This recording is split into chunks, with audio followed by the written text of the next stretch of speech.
sem nazaj, po dolgem času in po dolgem času je v naš kraj spet prišla zima. Danes je tukaj dobesedno zimska pravljica, od sonca, snega, pa tudi konkretno hladnih temperatur in vse to gre dobesedno na roko tudi našim organizatorjem Ledene trofeje 2019, ki se pravkar odvija za mojim hrbtom. Res je pestro, baje, da se je prijavilo tam nekje malo več od 60 ekip, tako da danes bojo imeli do poznega popoldneva še pestro na jezeru Ledine v Ratečah.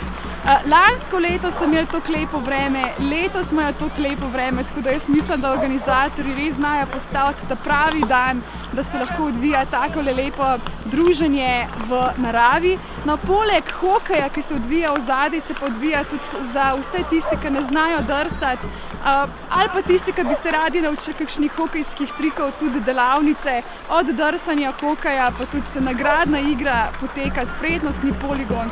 Tako da jaz mislim, da je čas, da gremo kar preveriti, da prinesemo še malo te svežine ven, skozi ekran, v vaše računalnike, mobitele, kjerkoli nas pač spremljate. Ledena trofeja 2019, pojdimo pogledati.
Podizali smo, pač rabimo ene 2 tekme, da se ugrajemo.